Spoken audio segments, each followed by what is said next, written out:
Because we have to connect the TV. We need to turn on something in the speaker because it's not. Yeah, I got it. Right? And a Okay. TV also.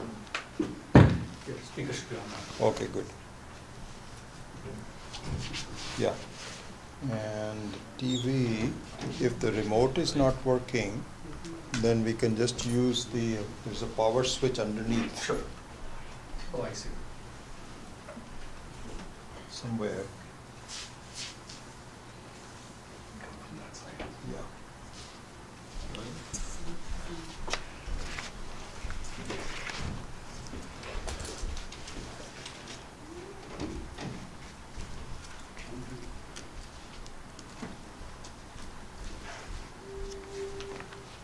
Oh, good. Excellent. But we're all set.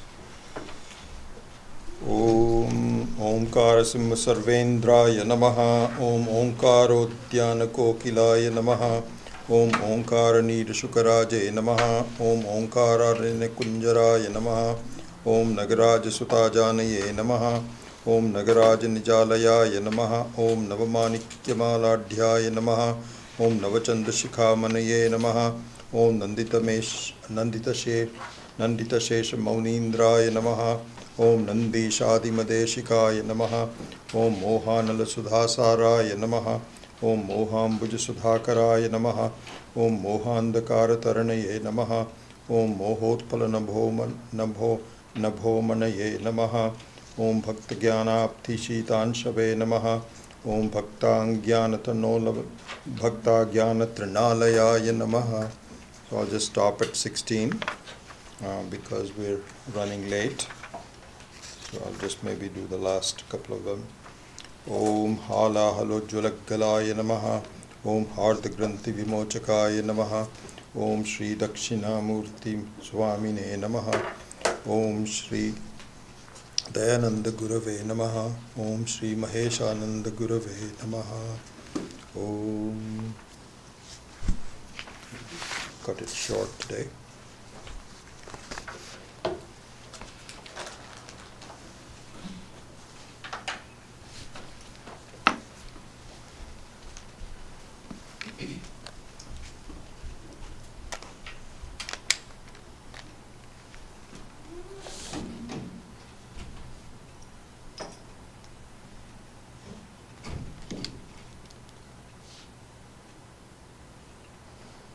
Okay. So let's do meditation.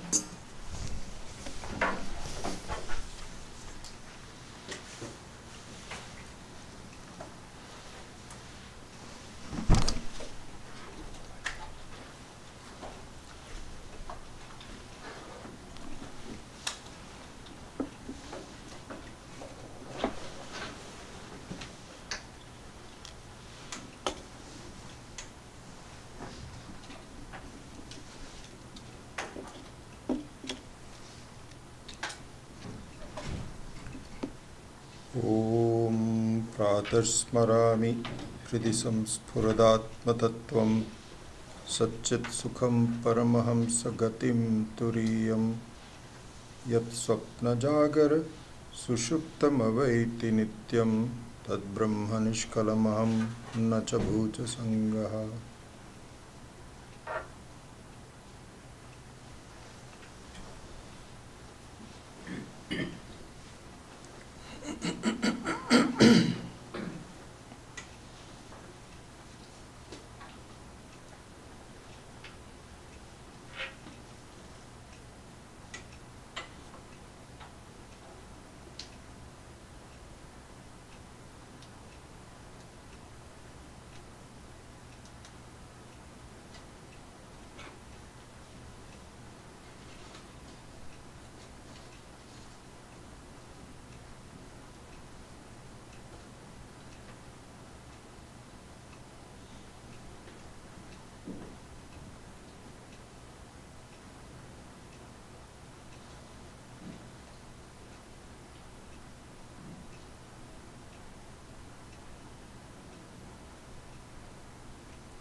In the teaching of Vedanta,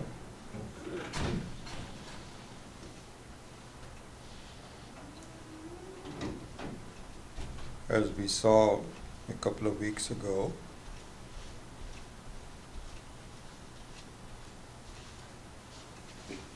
different methods of seeing the truth are suggested. It is known by the word prakriya.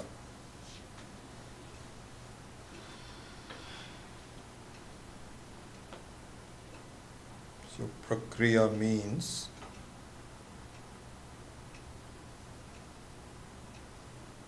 for a student to see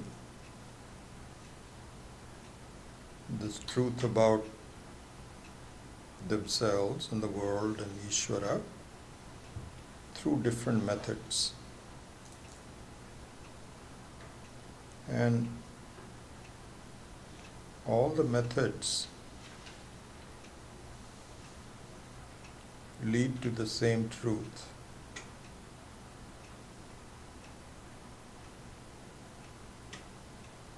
So we saw what is called the Pratibimbavada, meaning seeing the truth about yourself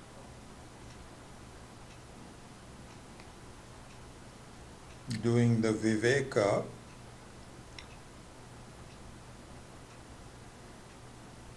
between Atma and Anatma,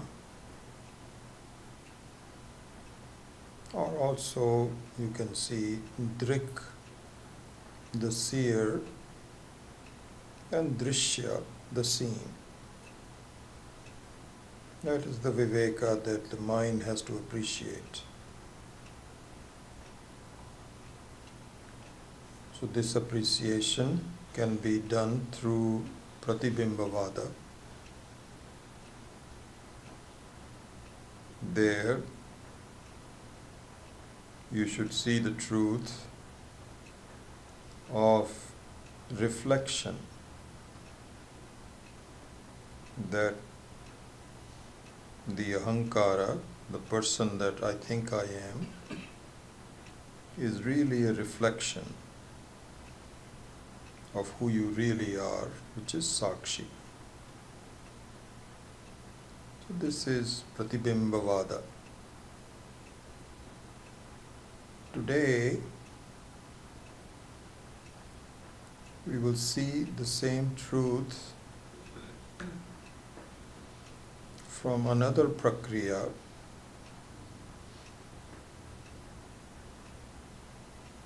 which is called Parichinnavada.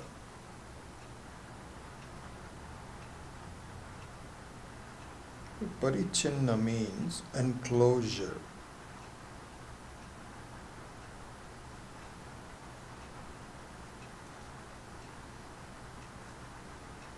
Enclosure meaning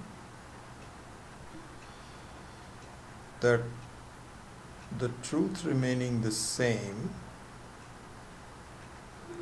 it can be seen as being apparently enclosed.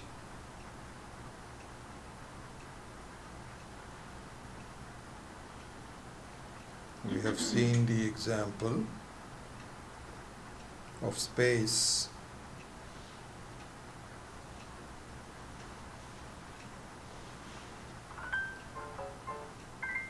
Which is not enclosable.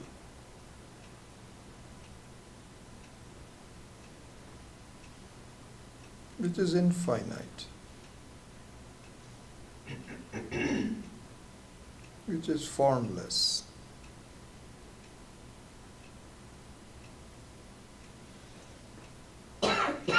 And yet it can seem to be enclosed.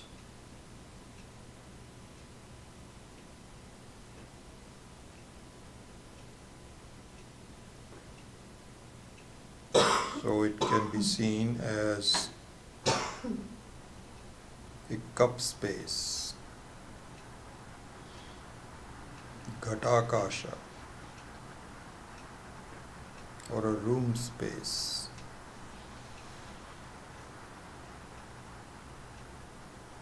and even a car space,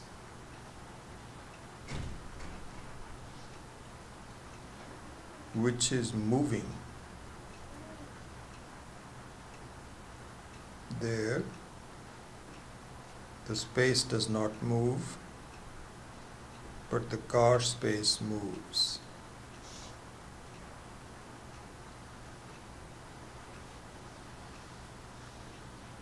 So this way of looking at the truth, where the vastu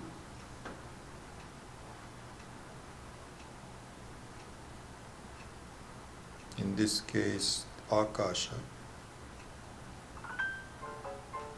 without changing, can appear to behave in a different way. This is called parichinnavada.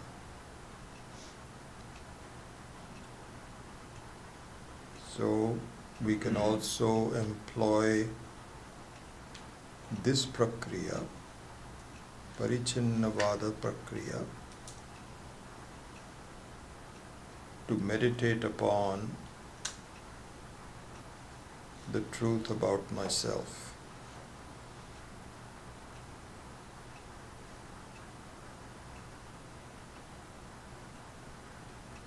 Here,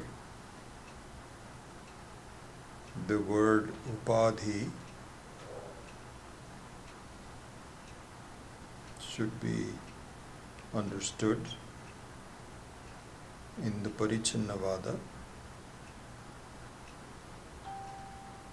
The word upadhi is a technical word in the Vedanta Vidya, Vedanta Shastra, and it means something that acts as an enclosure.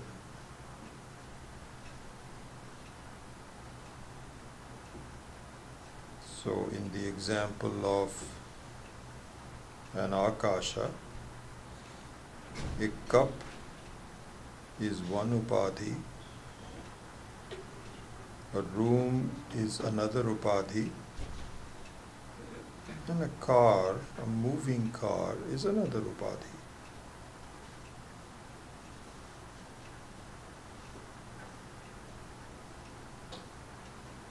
Applying to myself,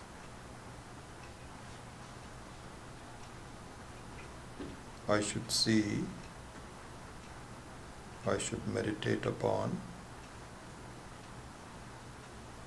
I should focus my thinking on this truth about myself. I am that Sakshi, that Paramatma, which, like the Akasha,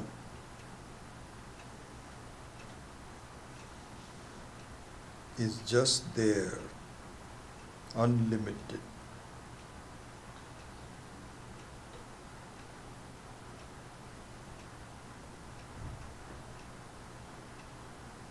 Unlike the Akasha, which is inert, I am conscious.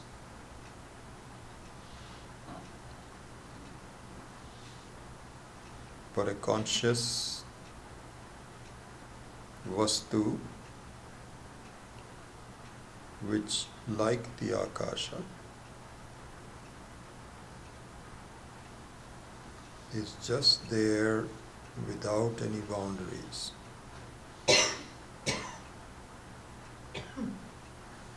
infinite.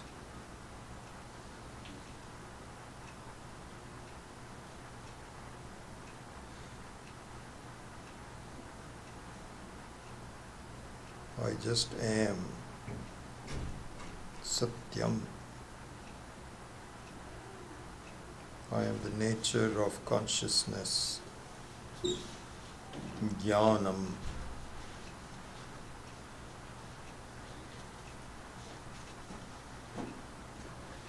That is my nature. I know. Knowingness.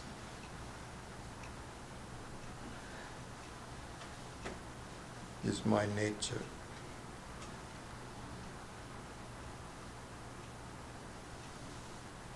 And I am the source of all the anandas, all the joys that my mind enjoys from time to time. This fact is not immediately visible until my doubts are completely cleared. But going back to Satyam and Jnanam, is relatively easier to see.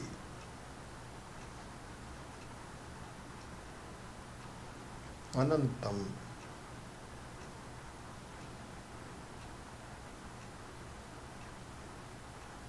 Anantam means with no boundaries.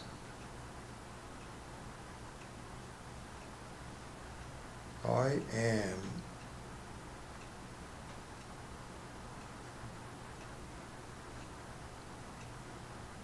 without boundaries, without a boundary of time or space or place. Satyam Anantam, Anantam, Jnanam Anantam. I am aware, I know, without any boundaries. So this is me, like Akasha.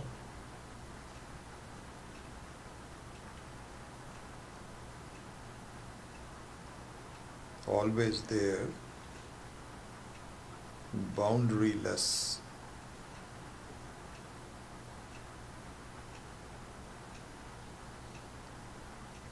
Akasha, you cannot imagine a boundary for Akasha. Similarly, for the Atma, the Sakshi, you cannot imagine a boundary. And yet,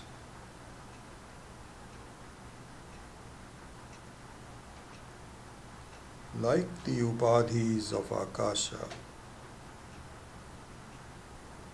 the cup Akasha, cup space, room space, there are upadhis for the Atma too.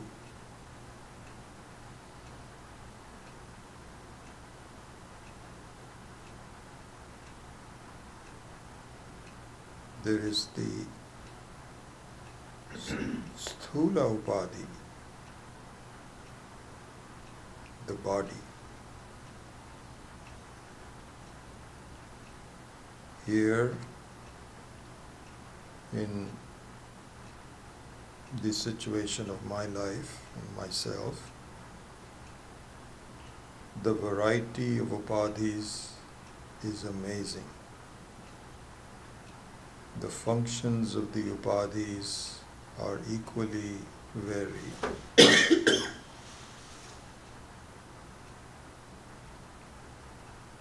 In fact, any experience is an upadhi.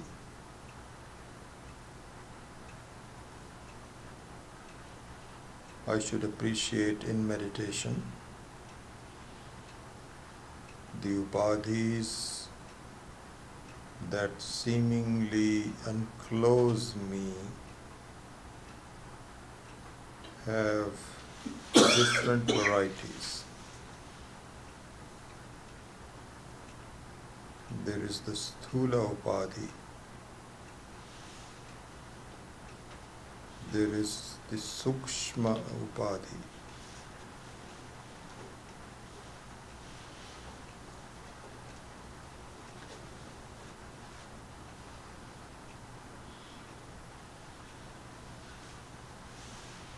all the variations of the mind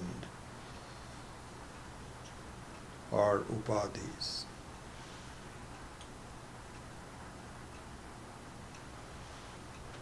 I am sad,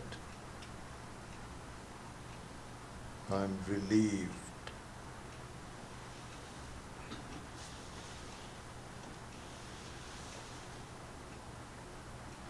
I hope.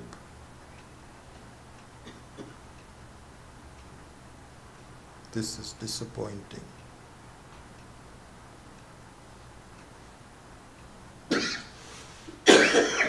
Are all upadhis.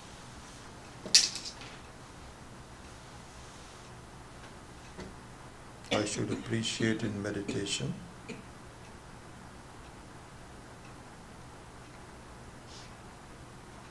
that even as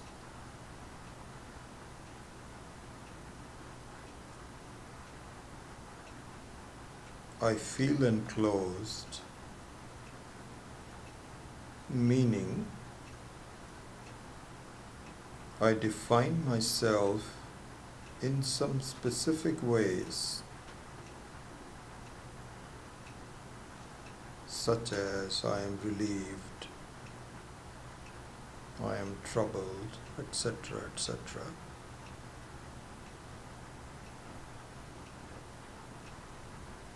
I should appreciate that even as I experience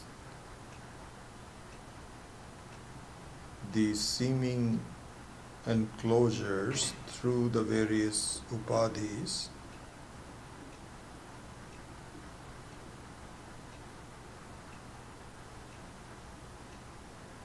the I, the Atma, Satyam Jnanam Anantam, does not change.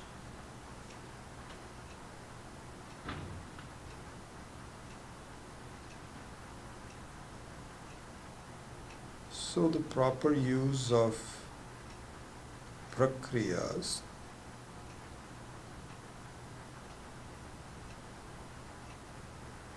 such as the pratibimba prakriya and now the parichinna prakriya, the proper use of such prakriyas is a very subtle change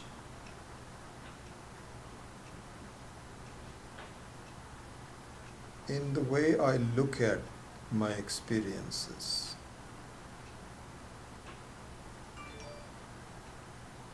In the pratibimba prakriya, as we had seen before,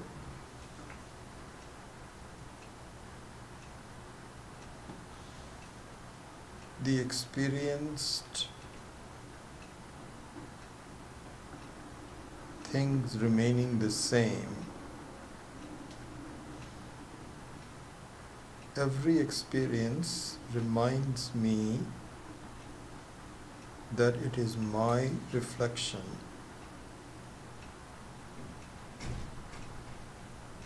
So just as seeing the various reflections reminds me that the reflections are of a person that doesn't change,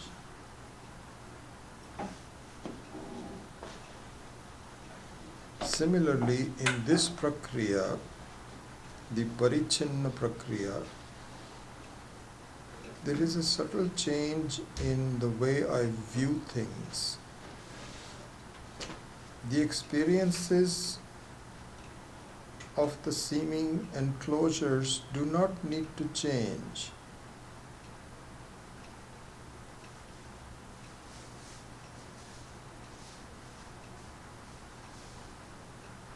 But my attention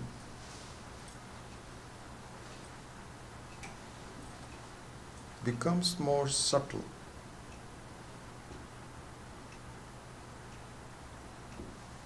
First in meditation, and then extending this subtle change in viewing my experiences even when I am not in meditation. Is to see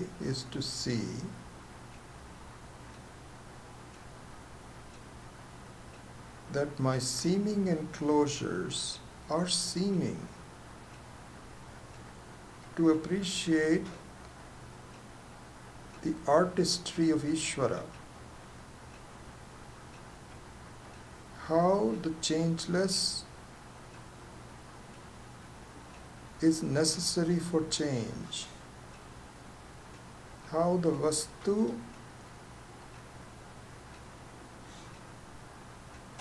may seemingly be different without being different.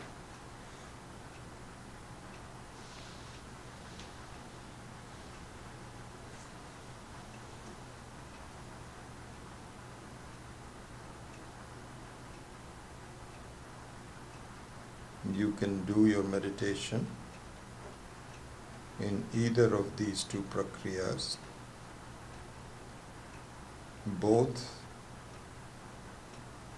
lead to the same truth. Through this prakriya, I begin to see the truth about myself in the way I should. At the moment, without the instructions of the Shastra, I am only looking at enclosures.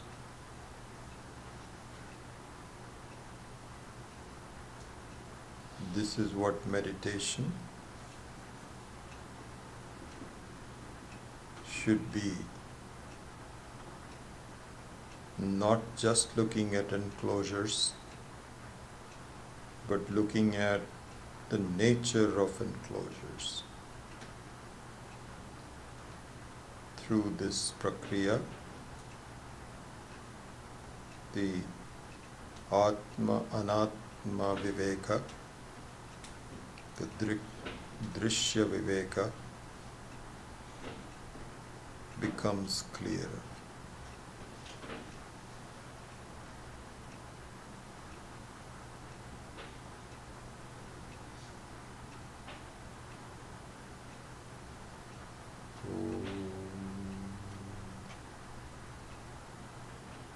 Shanti, Shanti, Shanti.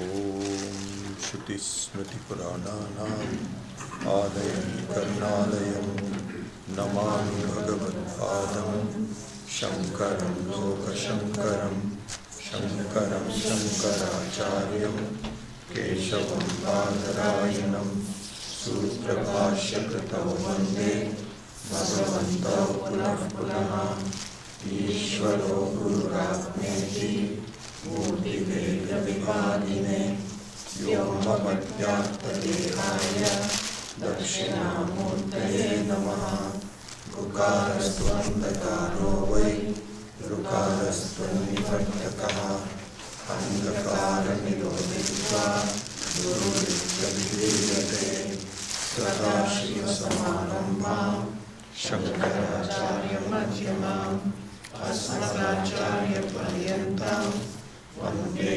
गुरुपरम्पराम् ॐ सहना भवतु सहनौ भुनक्तु सह वीर्यं करवावहै तेजस्विनावतीतमस्तु मा विद्विषावहैः ॐ शान्ति शान्ति शान्तिः. Verse number 8.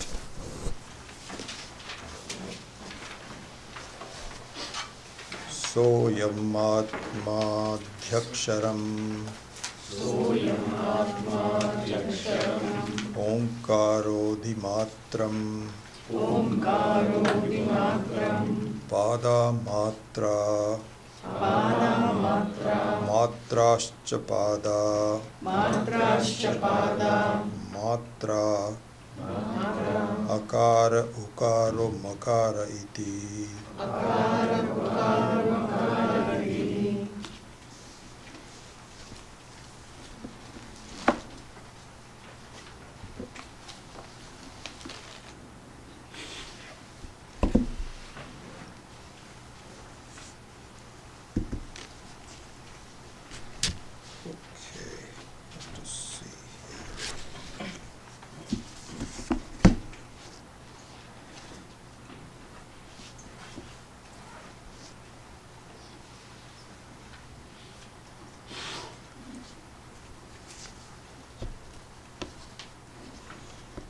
still have not learned how to put this thing.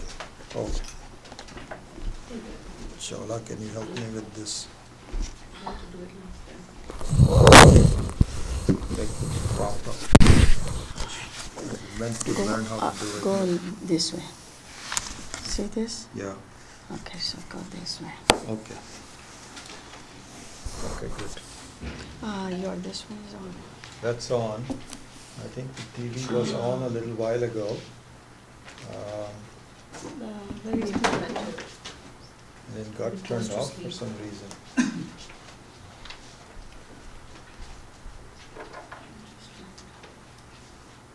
Ah, okay.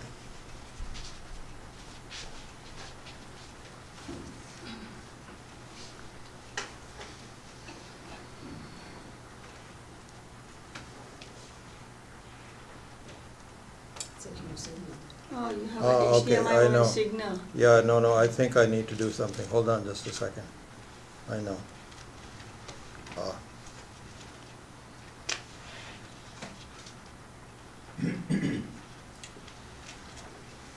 Okay.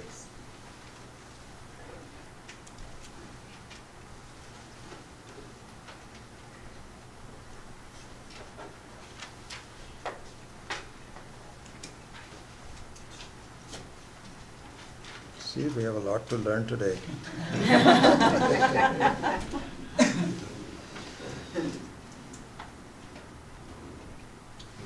So,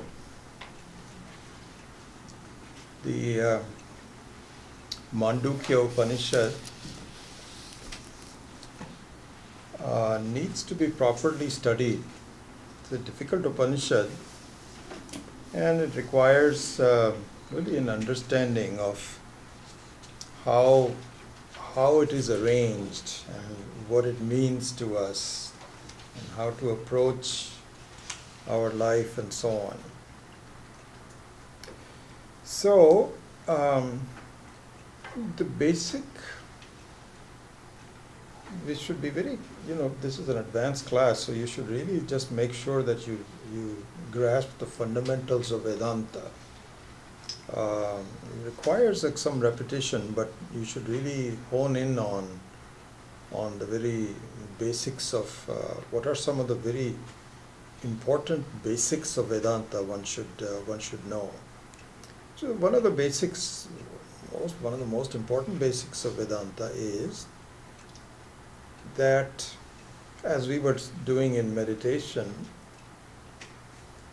there is a kind of a superimposition that I'm doing, and through this superimposition, I am making a mistake.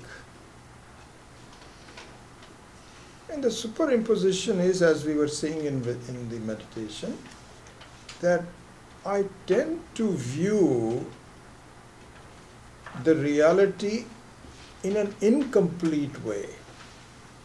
How? In this case, I'm only focusing on the enclosures, not focusing on the reality of the enclosure. So in that way, spiritually, I am just a beginner. This is what happens, that we think that, this is how the society works, is that you're a child, you have to learn some basics about life, about food and taking care of your health, then going to classes, studying mathematics, arithmetic and languages and so on. And then by the time you are 16, 17, 18, you're done. Now you have to make some choices about which college to go to, or whether you want to even go to college.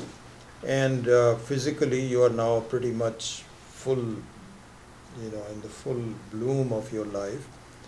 And you feel that now, so then it becomes, you're done. Now it becomes just a kind of like a choice of what I do and how I go about it, and some people are doing this, some people are doing that, and so on. And so this is, as some of the acharyas have really clearly pointed out, this is a very important thing, that it becomes, and Swami Viditatmananda had really first, made this example, I don't know, about 20 years ago. I remember he gave a talk in, I forget where it was, maybe in Fremont or something, a long time ago, one of the first times as he came. And when he gave this example, that really struck a chord with me. And now I find that really one of the basic tenets of Vedanta are that. And what is it? So, if you imagine just buying a car, brand new car, and you're enjoying the hardware that comes with the car, especially all the latest gadgets, and so cameras and back cameras and all so on and so forth. So really your focus is on enjoyment. And now of course you start driving. And where you drive doesn't really matter. But if you follow the kind of like a trial, this kind of a thing, not a trial, but if you look at an example of where you would drive in nice places. My son, he just got a Model 3 from Tesla, and he was leaving his daughter in a camp in Boulder Creek or somewhere. And so he could have easily come on 17, but he chose to come on some windy roads just because he wanted to test his new car. And so that was good. He was very happy about it. He says, yeah, it drives very well. So really, here's the thing. You are conscious of enjoyment. The car, and also going to places that are nice or are amenable to you. This is how our life is. This is how our life is. So once we become adults, then we feel, now I have to just enjoy life. I have to just make sure I don't go to, I stay away from non-enjoyment. As opposed to, as Swami Viditatmananda had first pointed out, that suppose you have a goal, And the goal is that you have to catch a flight. You still go in a car, but the way you conduct your journey is not with respect to enjoying your car or going to the right route. You follow the route that is going to take you to the airport. And if the road is blocked, you go with it. If it is construction going on, or if it is in a kind of a dark place somewhere, you have to go through, it doesn't matter, because your goal is totally different. So from that perspective, it should be seen that spiritually we have a long ways to go. Why? Because even though we become adults at the age of 17, 18 or something like this, and we are done, and we start roaming around the life, looking at pleasantness, it's kind of very much like buying a new car. You find yourself, now I've got a nice body, now I look nice, and I, do my hair and all of that. Now what do I do? So you make friends, you get married, you do jobs and so on, all with respect of enjoyment. This is the focus of my life. Okay? And it has problems. If that was also a way to get to the truth, then we would say, fine, go ahead and do it. It's not to say that one should not enjoy, but I'm just saying that you have really not grown yet. This is the thing. We find 70, 80-year-old people who have lived a full life, and they are more unhappy than when they were young. They have not really reached the goal. They've got all kinds of problems and so on and so forth, and then their body is failing. It's a terrible thing. And so, what Vedanta is saying, please have a goal. It's like catching a flight. When you have to catch a flight, you don't look at whether there is pleasure or not. I mean, that is our experience. When you have a flight to catch, and your focus is not, wow, this car is driving very nicely. You don't think about that. And you don't think about, my goodness, what a nice road this is, it's a windy road. Your focus is, am I going to catch the flight or not? And this should be understood, because the life of enjoyment ends in disappointment. Why? Because you are focused on enclosures. And enclosures are very fickle. Room space can disappear. It can be polluted. Car spaces have problems. All kinds of things can happen. And so life of enclosures and relativity is not fulfilling in the final analysis. It may be temporarily fulfilling. That is, we don't have any problems with that. But really the goal of the human being is much bigger. It is to find immortality. This is our goal. And the question is, are you wandering around doing nothing? Or are you really looking for, it is not like you are doing it for anybody else's sake, for your own sake. So this is, this has a word for it, which is called Karpanya Buddhi. Kripanasya bhavam, Karpanyam. Kripana means a miser. So miserly buddhi is called karpanya buddhi. Karpanya buddhi means you have a tremendous scope for finding immortality. And so don't waste that opportunity. The opportunity will come again.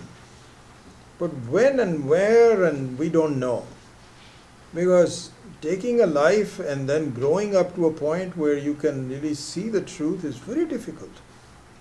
This is a very precious thing to do. So, that being the background, the goal is adhyaropa apavada. This is a very famous statement. Adhyaropa apavadabhyam nishprapancham prapanchate. Meaning, please see, you are imposing. This is called aropa. So today's talk will be on this very key thing called aropa. Aropa means imposing a view which is not there. Superimposing a view which is false. And apavada means to see the falsity of this imposition. The classic example is given of that of the rope and the snake. So if a person says this is a snake, this is a superimposition upon something which is not true due to whatever reasons. And apavada means to remove that false superimposition and let the real vastu come out. There is no change in the vastu. See, this is the important thing in Vedanta. This is the most important thing that people do not grasp until you really study the very basics of this. Is a very precious thing. Nothing needs to change. As we were saying in the meditation, no, your experiences don't need to change at all. But it is the way you are looking at it that needs to just change. This is the joke of Ishvara, really speaking. This is how he's created this whole thing. There is no problems anywhere. It's just that we think there is a problem. It's amazing. What a beauty, what an artistry. Incredible. So this is the basic message. This is the basic method, I would say. Forget about message. This is the basic method of Vedanta that we should be very clear about. Is to have a goal to see how. What is this adhyaropa? How can I do, what are you going, how do I see it? I don't see the adhyaropa. I see the life as being real. Yes, it's not real, it is an adhyaropa. This word adhya, adhi aropa, we will study in a little while. So, we've already done that. So now, see the transition of Mandukya Upanishad in the first 7 verses number 8 through 12. See the transition. So here now, the adhikaritvam comes. I'm just revising this, but you should be very clear about this. Adhikaritvam comes means that when this fact is being explained, adhyaropa apavada, that this is a superimposition, this is a snake and so on, it is not easily graspable by everyone, because we have different backgrounds. Our preparedness is different. We have a huge background with several lives, and we all look pretty much the same, but our mental capacities of grasping this subtle truth are all very different. This is what the Shastra says. This is our Vedanta Acharyas also say. Ishvara also says it is yes. You have to keep on improving until you grasp its truth. And where you are in the process, we don't know. And we know that, as we saw, that really you can oversimplify it by saying that there are three kinds of students. We saw that. So, Swami Maheshananji made it so clear that the three types of students are the best students, the middle students, and the ones who have a long ways to go. And the distinction is the two main things. One is jnanam and the other one is grahanam. Grasping it and just getting introduced to it.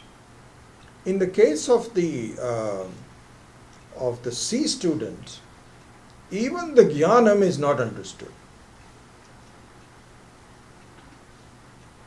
For whatever reason. They are too busy just enjoyment. And part of that is that we are as though we are drunk.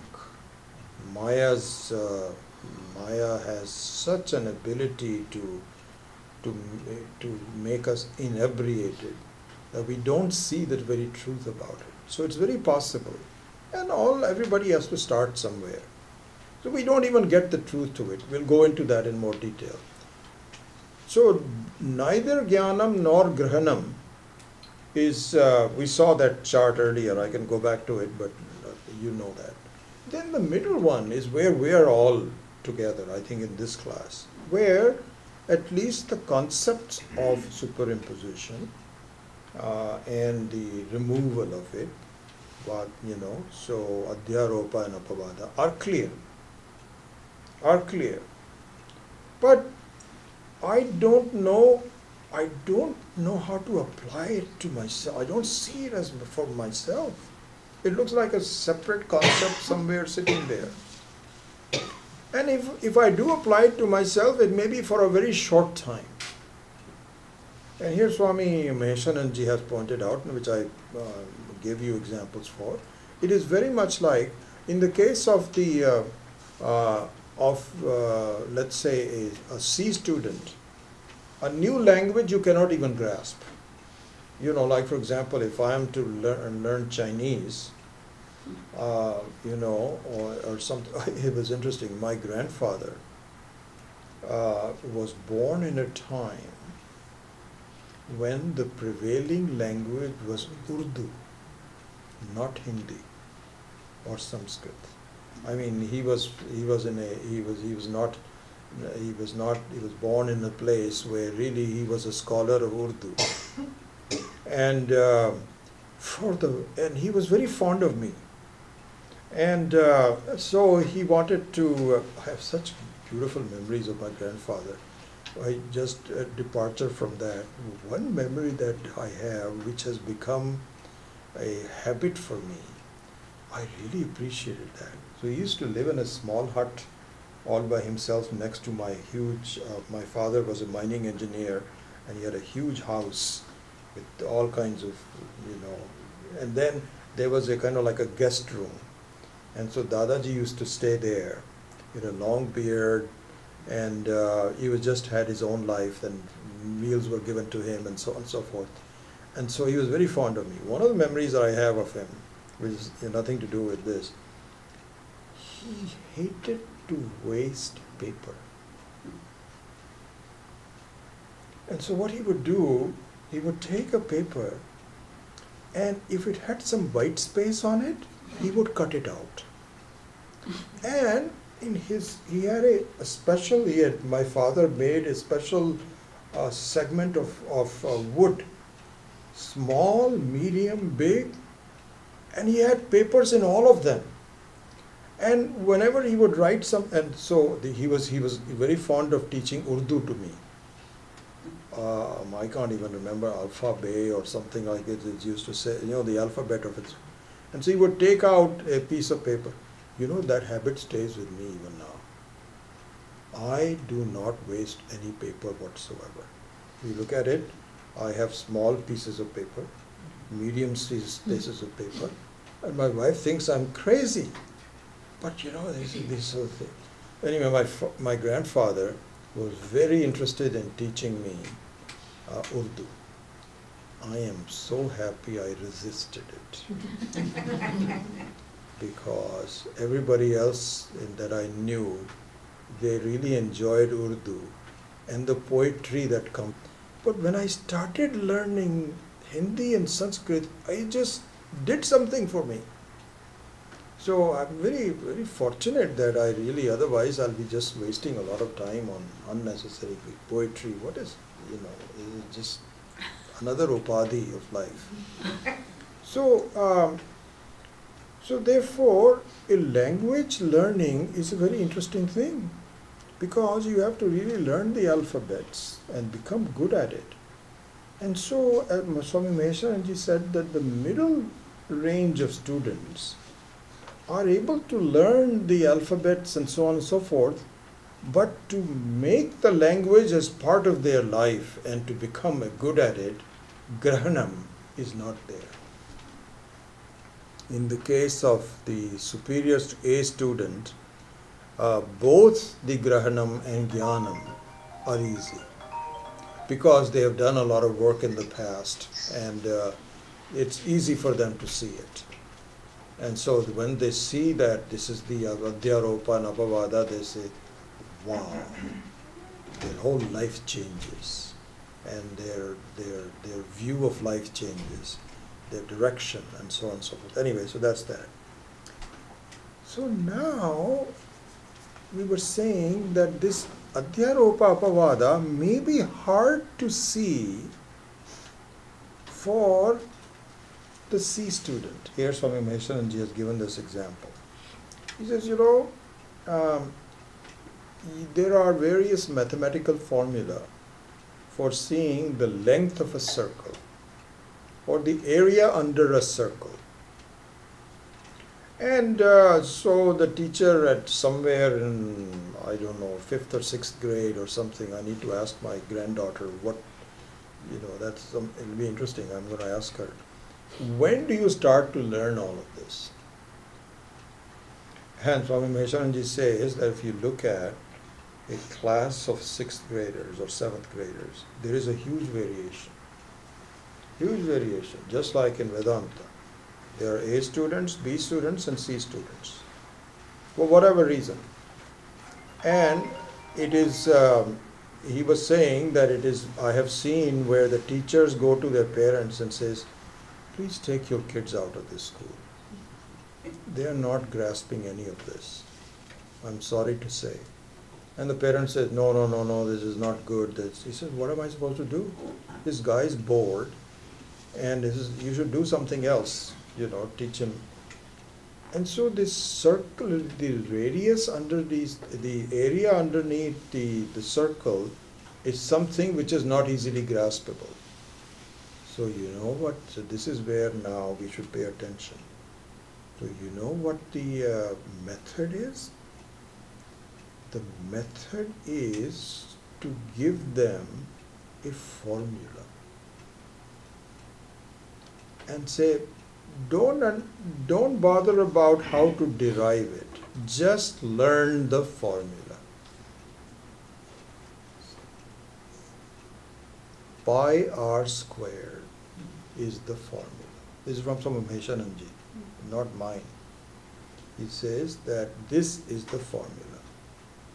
And just do that. This is called aropa. How is this is an aropa, we will see. So let's pay attention to this. So aropa means just accept the truth for now. Just do it. This is very, if we just focus on this aspect of Mandukya. This is in the introduction by Swamiji to the 8th chapter. I found it extremely revealing, really. This whole concept of aropa really clarified a lot of things in the way to present it also. So we will see how remembering a formula is an aropa in a minute. But it is. So here Swamiji says that aropa is one of two kinds. Okay? One is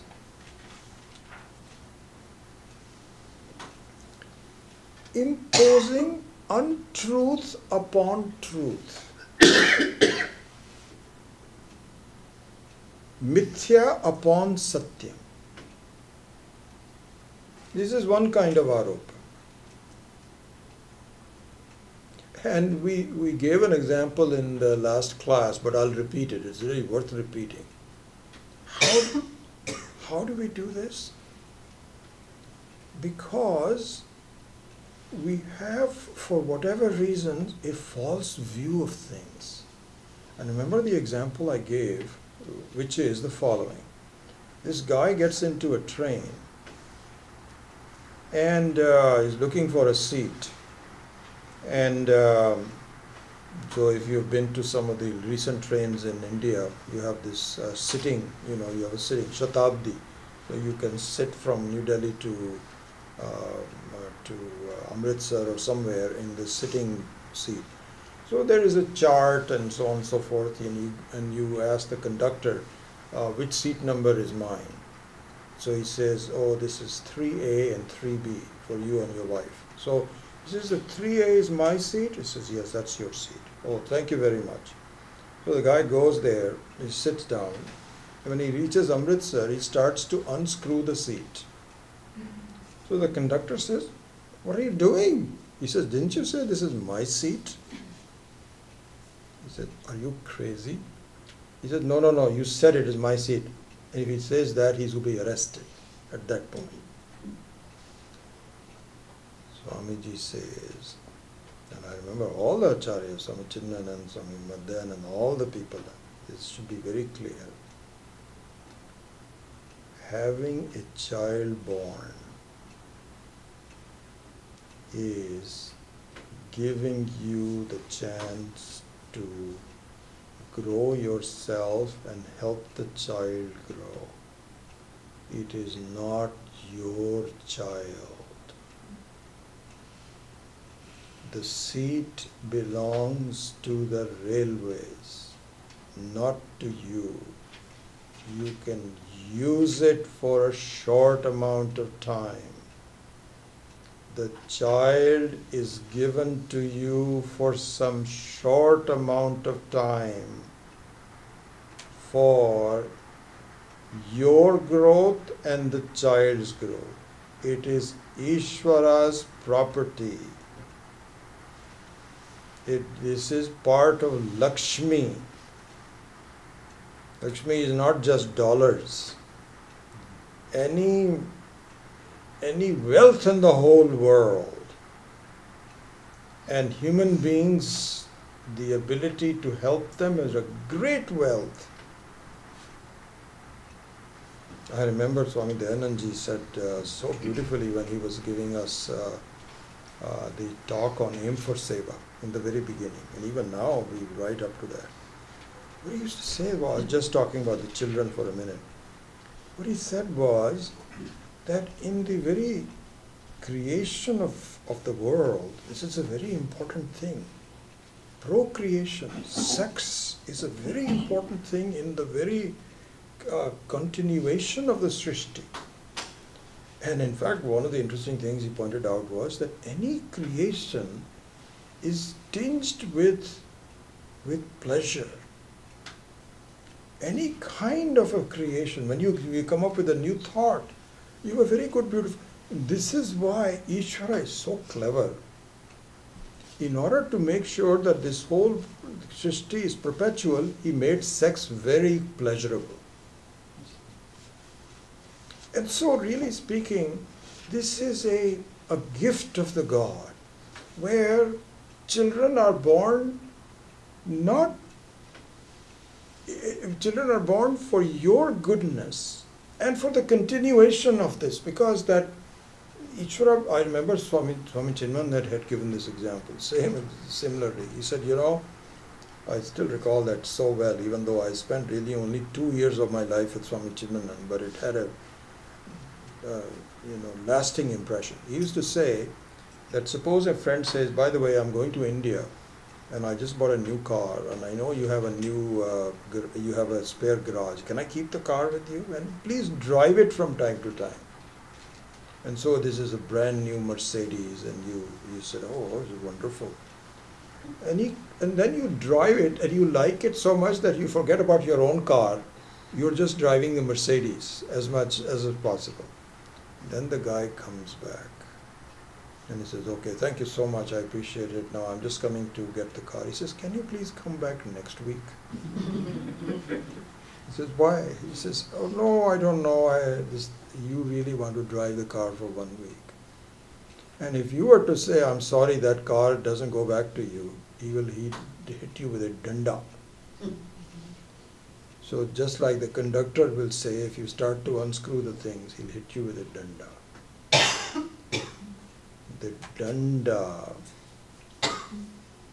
by Ishvara is the fun of owning a child ends in disowning.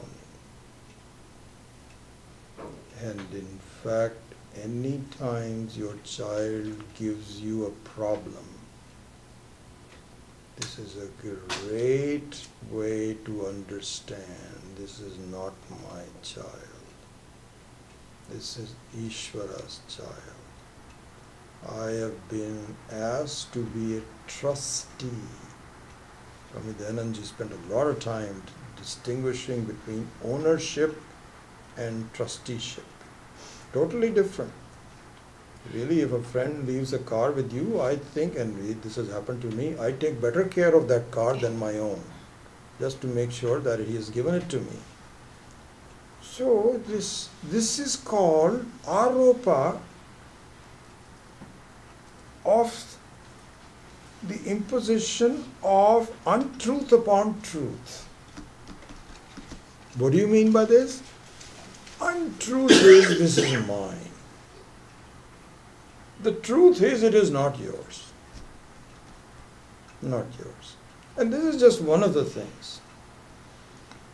Houses, cars, people, relationships. We have a different way of looking at things. Just because I don't know anything else, so I just feel this is mine. I have to do this. And as a result, you worry about it.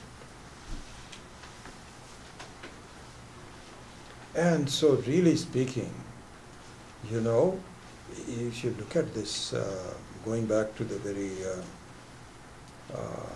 example of the children again, Swami Dayanandaji had given this example, that really speaking, all of a sudden, while you're going in a train and somebody comes in and sits next to you, and you become friends with that person, you share each other's food, you are enjoying and so on and so forth. And before you know it, in the middle of the night, that person is gone. You're continuing your journey, that person is continuing his journey. And he said, children are exactly like this. Where they came from, we have no idea. They have a huge background. And they become yours for a while to hug and to take care of and so on. You're going to go your own way after a while. And even Swami Maheshananji has given this example. He says, do you remember all the children you had previously?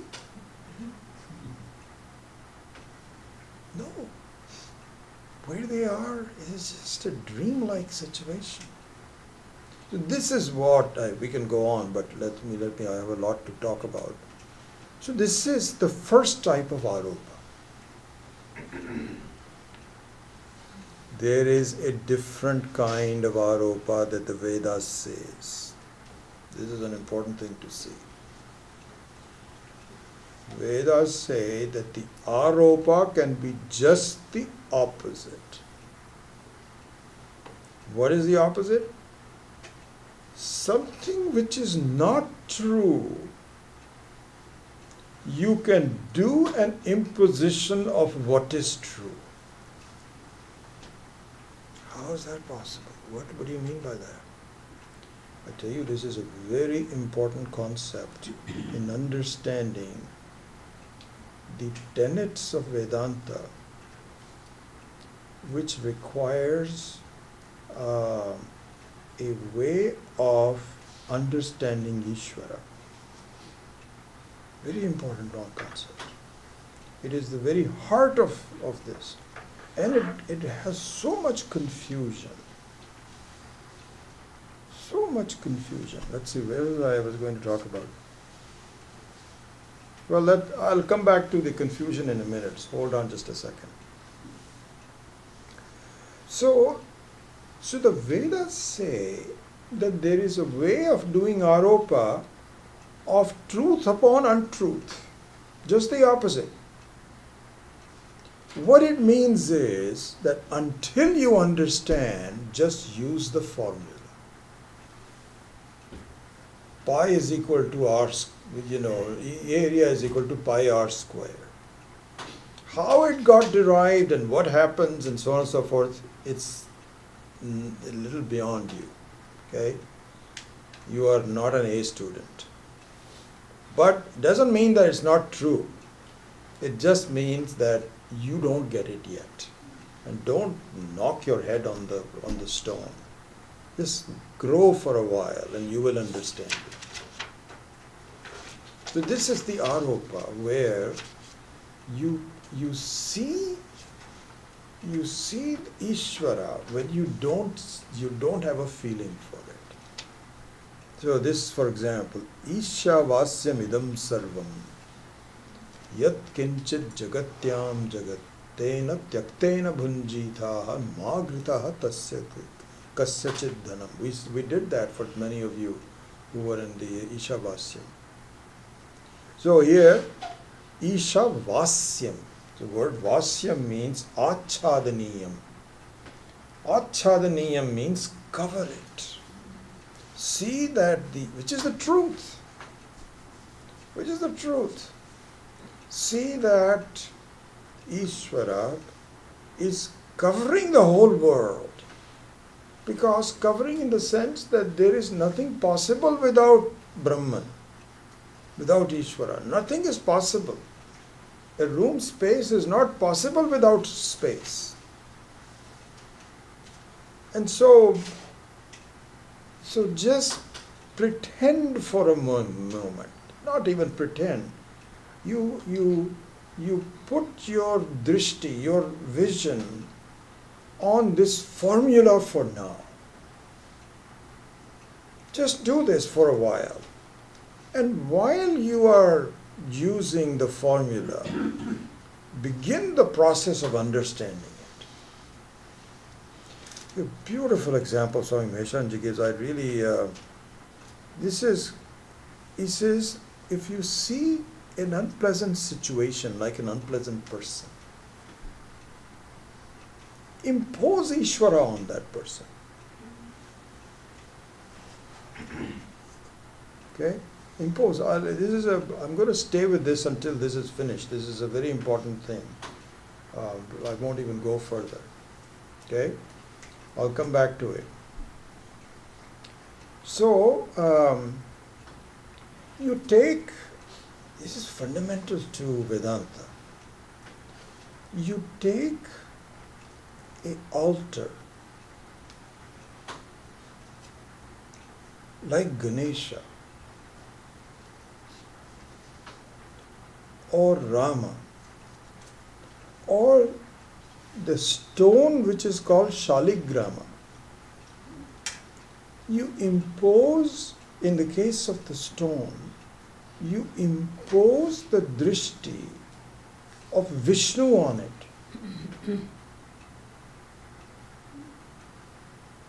And in the case of Ganesha, Ganapati, Vigneshwara, you impose the vision that he will help you cross problems. Impose that upon it.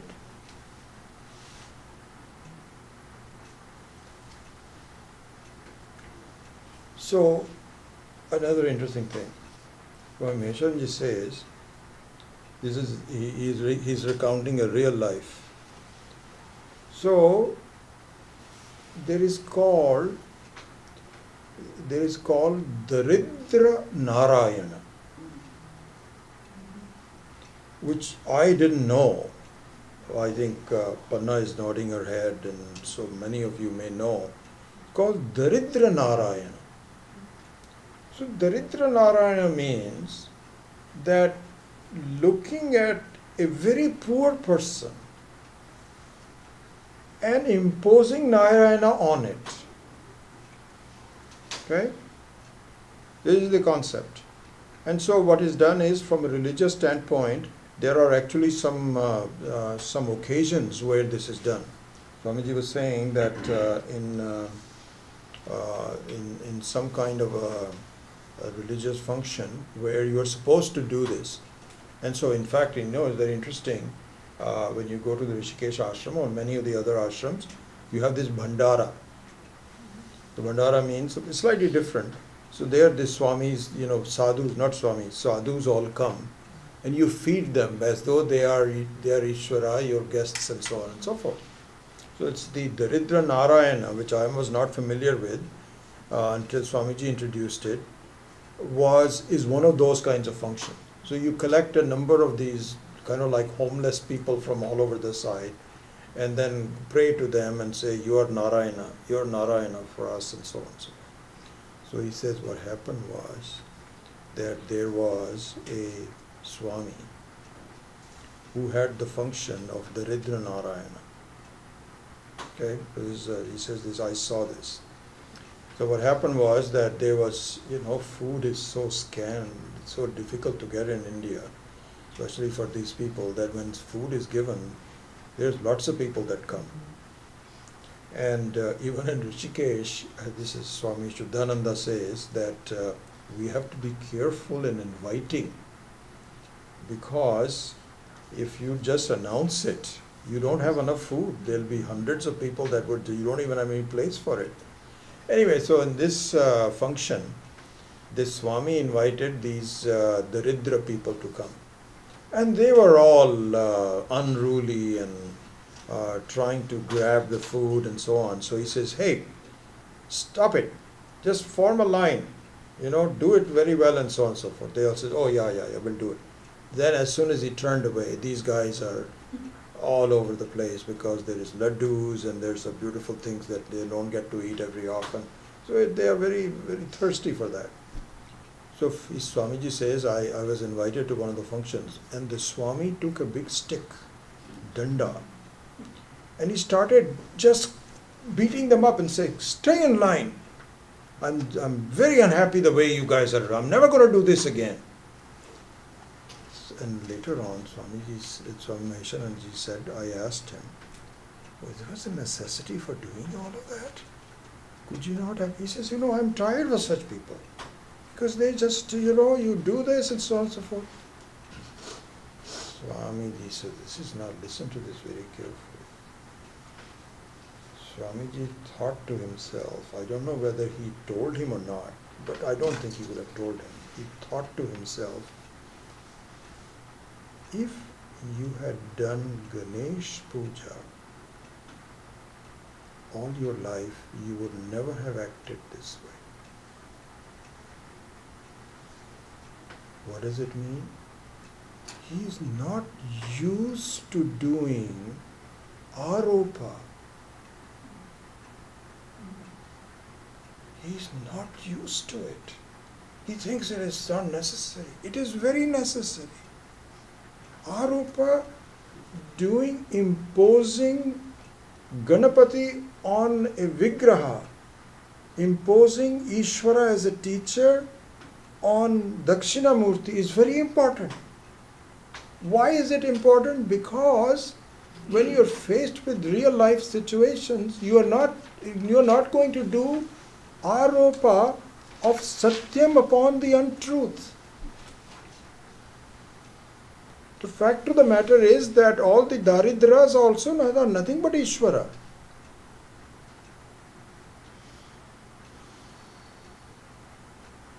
But if you are not, so this means that all the prayers of the going to the temple, forget about going to the temple, just having a altar in your own home, how important it is. This is not understood. Not understood. In fact, it's interesting. I grew up in Amritsar and in an Arya Samaj household. So my grandfather, my Nanaji, my mother's father, the other grandfather was my father's father. But my mother's father, who I really spent most of my time with in Amritsar, was a teacher of Arya Samaj. And just get this whole concept. So, in our household, we never had any idol. We never had any kind of a altar. But there was a lot of yajnas, fire rituals, enunciation of the Vedas, and so on and so forth. A lot of swamis will come in the home. And I just have a vague recollection because my grandfather unsuccessfully tried to teach me the basics of it. I remember he used to stay upstairs and he would also say, I. He was always talking about the I. I said, why is he always talking about I? What is I? What's the big thing? So I know that he was frustrated that he couldn't get me to really understand anything. But he was an Arya Samaj teacher. He was part of the Arya Samaj and we grew up in Arya Samaj. Arya Samaj, he has a problem. This should be understood, not commonly understood. It is the same problem as this Swami did in Daridra Narayana, where he had not understood aropa upon a altar. Arya Samaj was a reaction against the Muslim Islamic thinking. Even now, if you have some Muslim friends, they will say, why are you doing some stupid things like idol worship and so on and so forth? Look at us. We are looking, the Ishvara is formless. They don't understand, we also think Ishvara is formless. So then why are you doing all this aropa, adhyaropa? We have to get used to reciting the formula first. This is a very revealing thing, really.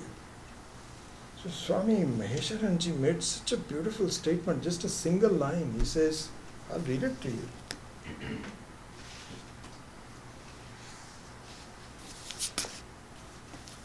He said in Hindi,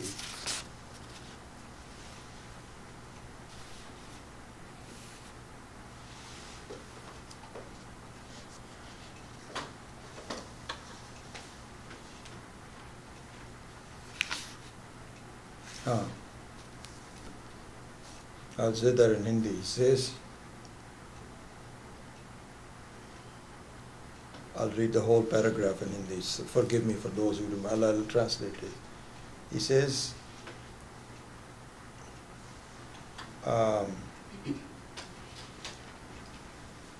जब गुरु की तिथि आदि होती है तब दरिद्र नारायण की सेवा होती है, सबको खिचड़ी का प्रसाद दिया जाता है।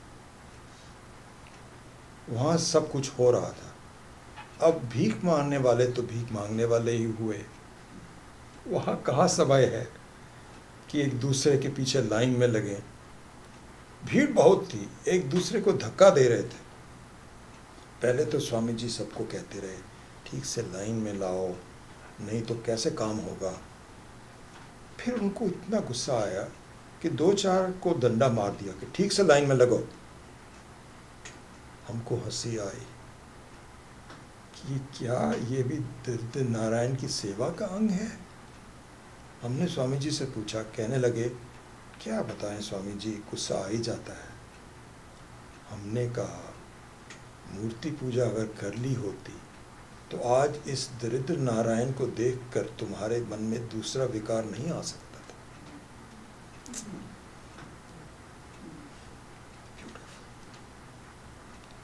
This is the essence of the entire Hindu culture. Not understood. Not understood. So the thing is that,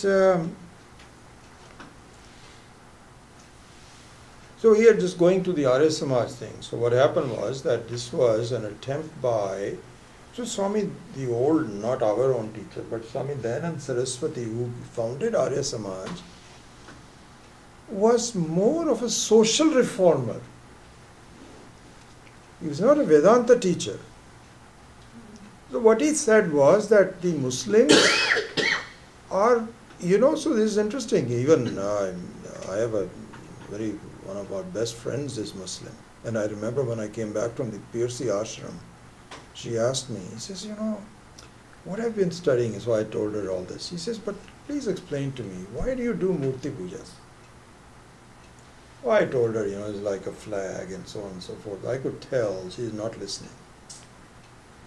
So similarly, in the advent of the problems where the Muslims were ruling the country, there were a lot of people who couldn't answer this. And they said, yeah, you're right. If the final word is formlessness, let's go straight away to formlessness. You cannot go straight away to formlessness. And so he said, okay, so you know what we will do? And the Vedas actually sanctions this. Vedas says that real yajna is the one that you should be doing. And so the old Swami Dayanandji said, okay, we are going to modify the practice of Hinduism and make sure there is no Murti Puja at home. This is the life I grew up in. And I am so thankful to Ishvara that I came to the US, because I would have also been doing the same thing. This is what I was born, and one whole life would be completely wasted. Instead, I got the truth about what is going on, and yet I'm still getting it. This kind of a distinction, I didn't have this before. This is the very fundamental of Aropa. So, so Vedanta says, you take any Ishta Devata, whatever appeals to you. This is why in Hinduism, we don't have any problem. If somebody wants to worship snake, do it. If somebody wants to do Ganesha, do it. Perfect. But no problems. Just start with a formula and then slowly evolve towards an understanding. This is the beauty of it.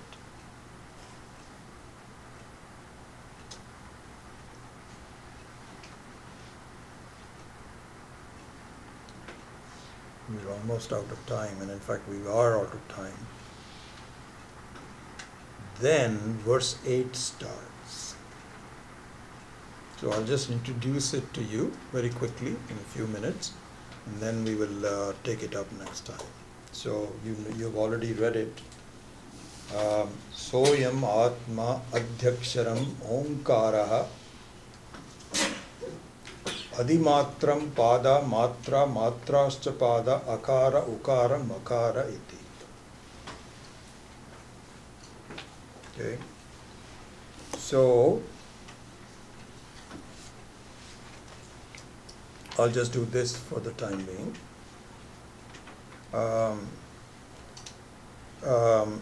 We will go into the details of Omkara a little bit later on. But Adi Shankara in his Bhashya, which I'm repeating, I think we went through this last time also, says that up to now we were doing what is called Abhidheya Pradhana. So verses number 1 through 7, verses number 1 and 2 were, number 1 was, I think, Omkara enunciation. Verse number 2 was Atma enunciation. Then important number 3 to 7 was Atma details. ending with na bahish pragyam, na antah pragyam, etc. That is meant for the A student.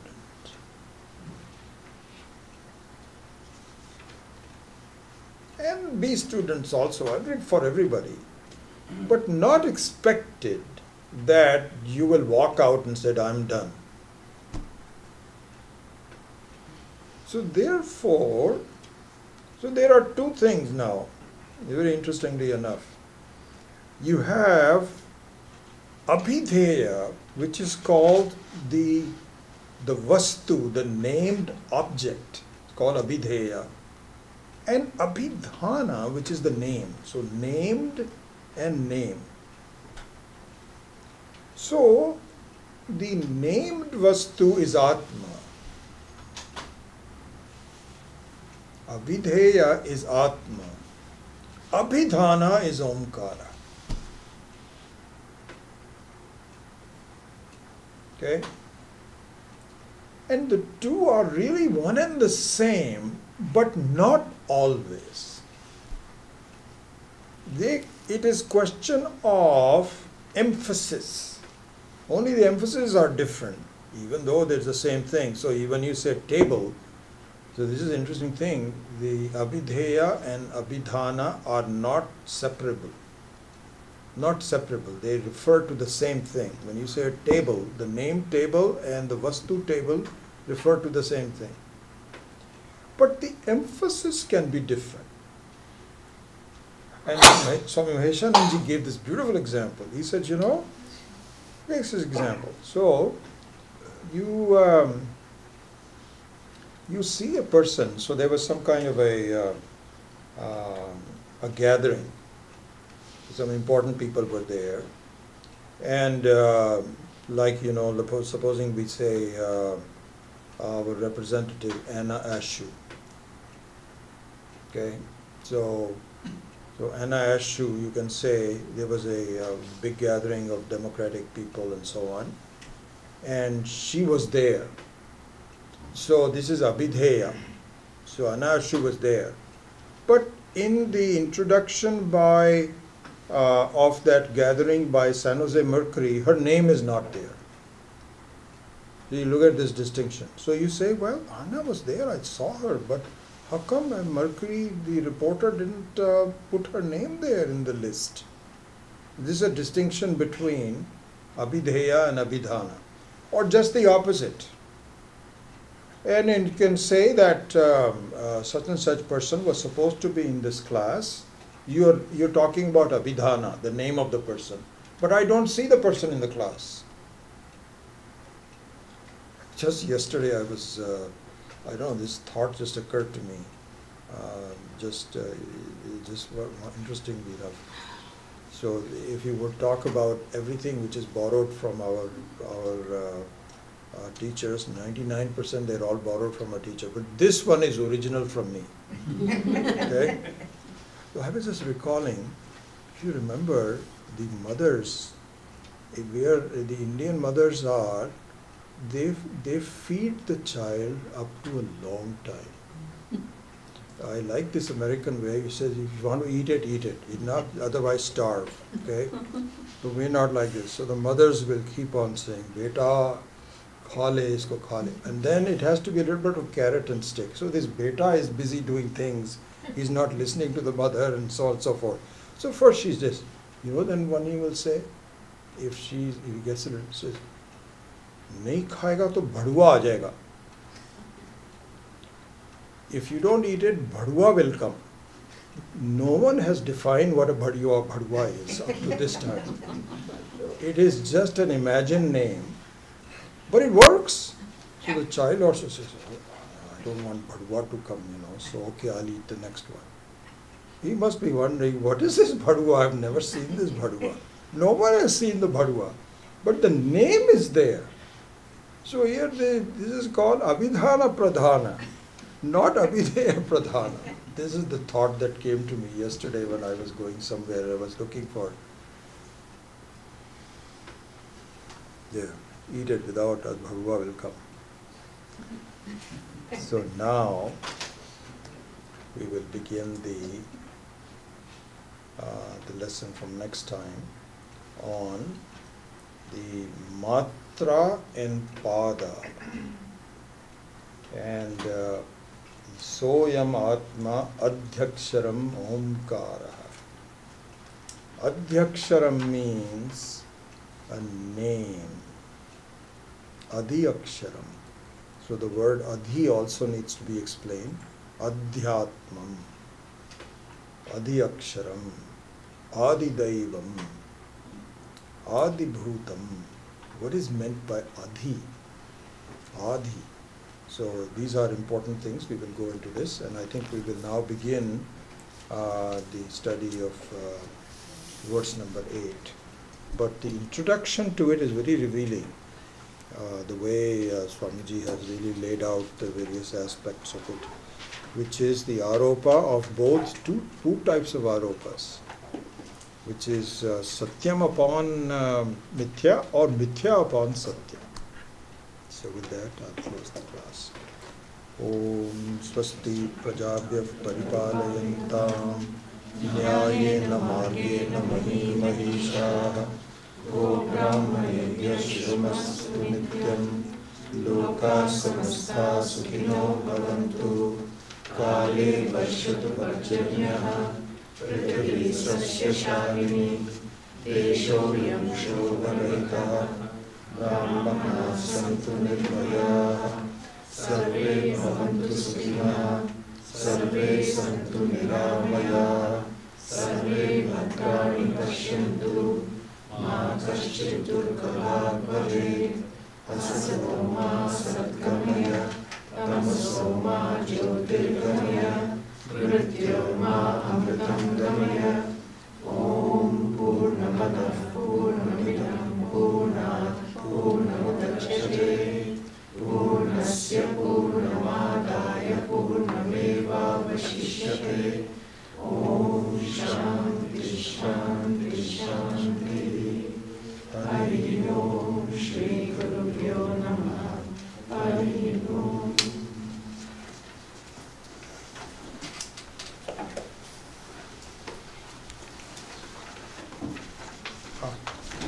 Come this close. It didn't get recorded. Did not get recorded.